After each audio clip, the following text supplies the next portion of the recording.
Welcome to Metal Wani. This is Sandra. I am joined today by the one and only Amos Williams of TesseracT. How are you doing today, sir?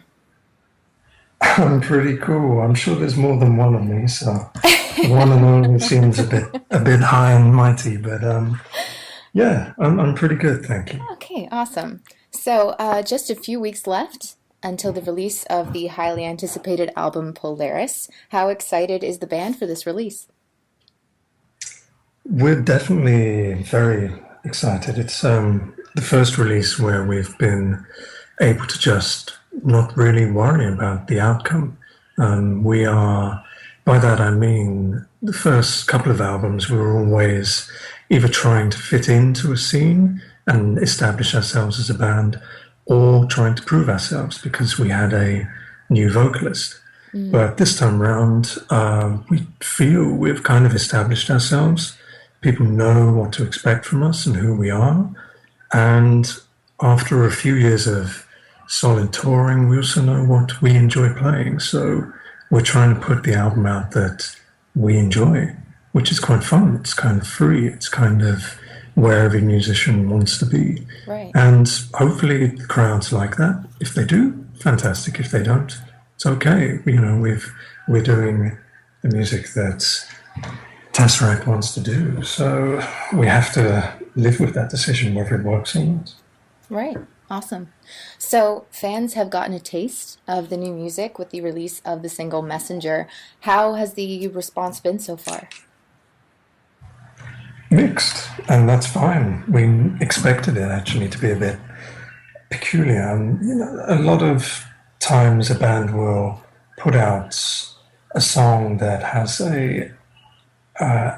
doesn't sound like the rest of the album, simply to generate a bit of buzz, to get people talking. And this kind of ended up being that song. We didn't really intentionally say, right, we're going to try and garner as much press as we can by using this track, but we certainly knew that it was going to be a track that might split the fans, and I think it has done. But I quite enjoy seeing people's reactions, because a lot of the times it basically shows us that we're still on the right path, but we are mixing things up in a good way, because a lot of people have had a confused reaction at first and then have actually come around and went, oh wow, this is actually a really cool track. Yeah. So it's been half and half, but it's fun to see that. That's good. So many fans, myself included, are excited to see the return of Daniel Tompkins on vocals. What has it been like working with him again, and how has the band as a whole adapted to the different styles and ranges of each change in lineup? Well, we've been quite lucky that I would say everybody we've worked with has kind of shone a light on a different aspect of the band. With Ash, we had basically to accentuate the depth and melody a little bit more. With Elliot, we kind of had to push the slightly metally edge, and conversely the slightly bluesier edge, which is the strange conundrum that is Elliot Coleman. And with having Dan back means that we're able to just push the focus in the way that is very comfortable for TesseracT, which is one of quite ethereal yet energetic, I would say. It sounds like a contradiction, but Dan has two types of voice. He's got a very intimate voice, which is something that we haven't used before, but we are doing so on this album. We're showing a side of him that nobody has really heard before, which is quite fun. It's quite expressive side, but also he has this huge, powerful, and very consistent voice, which is what people will expect, and we're going to use that as well. So it's quite fun for us to have that tonal range back in TesseracT, and it was incredibly easy to work again with Dan, because we'd never really parted ways in a sense, because we're friends and we always have been friends, and it's a case of even when we were working with other people, we were still keeping in touch and making sure that everyone was good, everyone was cool, because that's what you do when you're close to people. Right. And because we toured so much together in quite difficult conditions, it's great now to tour together in slightly more ideal conditions and to give each other the space that everybody needs on stage, and technically to have the space and the ability to present the band in a far better format. Right. Awesome. Sounds good. How do you feel Polaris differs from previous Tesseract albums? Was there an intended direction or sound that you wanted to achieve? No, like I say, it's just we're in a position where we can just really present a far more melodic Tesseract because that's what we enjoy. Mm-hmm. And that's what we get more excitement out of when performing on stage. Having more dynamics is something that is very interesting to us as musicians. So it is a fairly similar album to Altered State, except that there is the added dimension, let's say, of a gentleman called Aidan O'Brien, who is our sound guy, as a live sound guy and live producer. Basically, he's been working with us with our sound design elements. So we've stripped back some of the all-pervasive guitars that have been everywhere on the previous two albums and added different instrumentation this time, be it sequenced or sampled elements, or changing the elements to include some more traditional instruments like piano, or there's a little bit of some weird sampling where we screw around with some sounds, and that's added a wonderful depth to things that Tesseract hasn't had before. Mm-hmm. And we've been working with him for the last 5 or 6 years. It's just his role has got larger and larger as time has gone on. So I would say that's the main difference that you're going to hear on Polaris. Okay. Well, since you mentioned that you can be more yourselves and do what you want with this album, what was the writing process like for Polaris, and how did you approach it? That was almost a little strained, actually, and a little rushed, simply because we finished touring in February, early this year, and then out of the blue we had another show pop up, which was a crazy show for Jägermeister in the middle of Lapland. So that took up like a good 2 weeks of our life that should have gone towards writing. Right. And then that breaks everything up. The flow had started with writing, so it was not as relaxed as we would have hoped. In the future, in fact, we're kind of hoping to take a lot longer time out of touring and really, really focus on just going away somewhere and writing and recording together in a room and then seeing what happens. Yeah. So that will hopefully be what happens at the end of this touring cycle. Awesome. Was there anything or anyone that specifically influenced your writing for this new album? Like, have you even had any time to listen to other people's music at all, or? Yeah, we try at all times to keep abreast of what's going on, and also just to try and expose ourselves to new music. Right. Currently, there's people like Steve Reich, who's a classical minimalist composer, that's lighting mine and Aidan's world on fire. It's really quite something else. But as well as that, the musicians that we tour with are quite influential. So we've been on tour with Carnival in the last cycle, right, and we've been on tour with Animals as Leaders, and these are two bands that push you in every respect. Carnival in professional respect, that they teach you to really be at the top of your game, right, and then Animals as Leaders in the respect that you've just got to learn to try and do the best that you can at what you're doing and really just explore your instrument. So they had quite an influence on us in terms of being experimental and wanting to push production values. Awesome. Listening to Polaris, I've noticed the deviation away from the incorporation of harsh vocals more so. Is this an intentional direction in which the music is headed, or do you simply play it by ear and see what's best for the material? It's definitely on a song per song basis. Right. Whatever is right for the song is what we try to do. But as I was talking about with doing things that you really love, we've discovered that performing songs with heavier vocals, certainly from mine and Dan's point of view, don't give us the same level of satisfaction as melodic vocals would.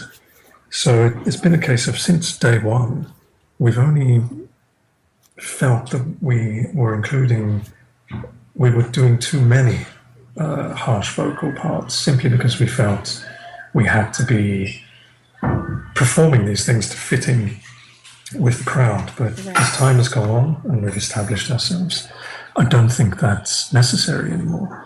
So we basically do it on, does the song require it? Does the song need it?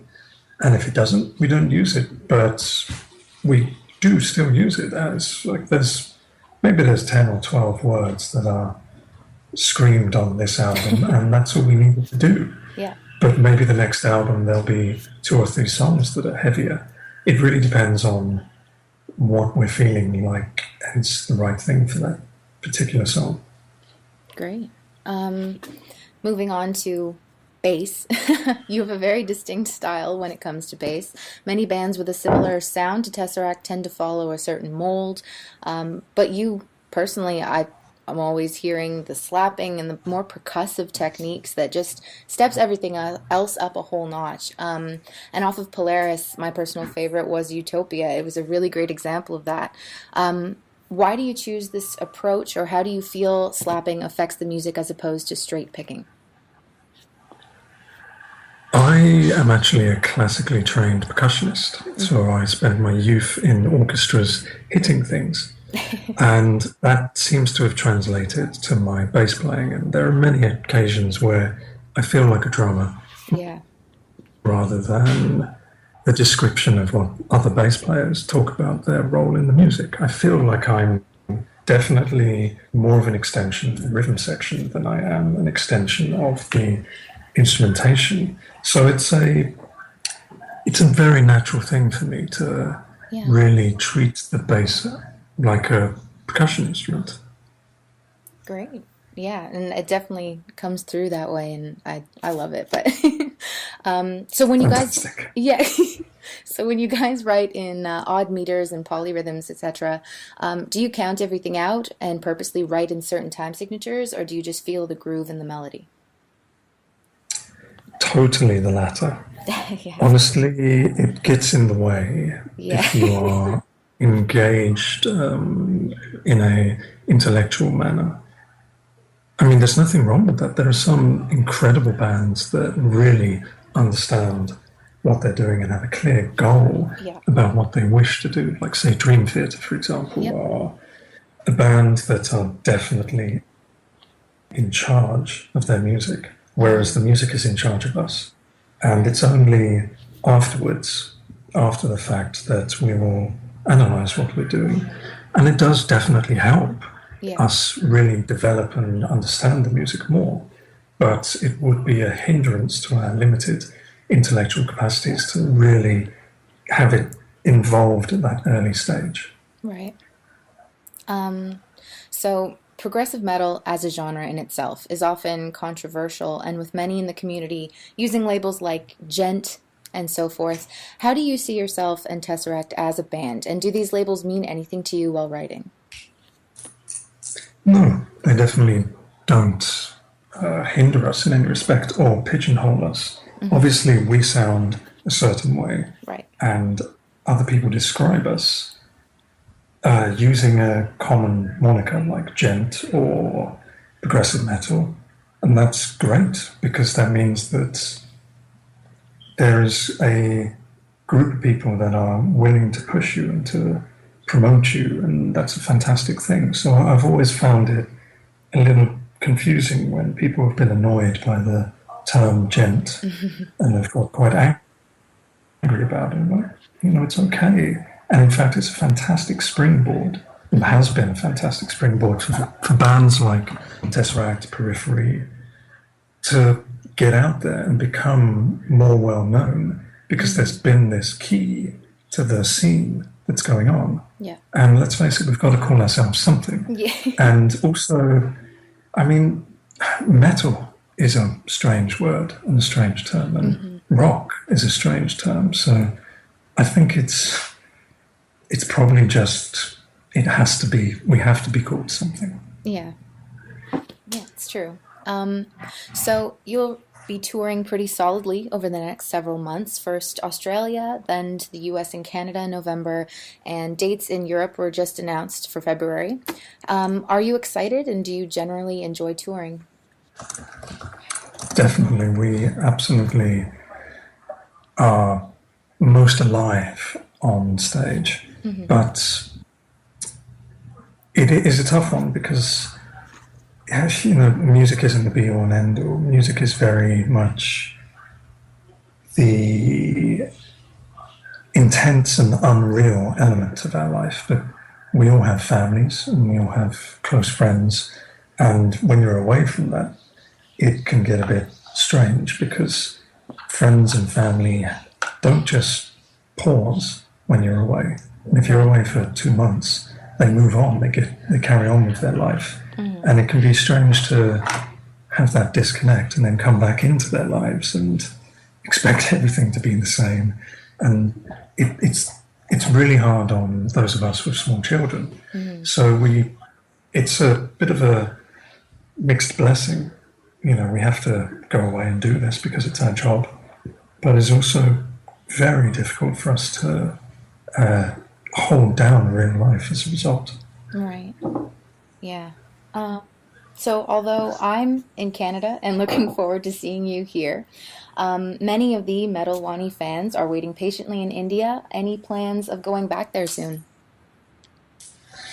We did try to sort something out in January, but I live in China and I needed to sort out my residence visa, so I have to be in China in January. There's nothing I can do about it, unfortunately. So though it's not happening in January, maybe it'll happen towards the end of 2016, but it may not be any sooner than that, unfortunately, simply because of our existing touring commitments. Okay. So just to wrap things up, how would you describe Polaris in just one sentence?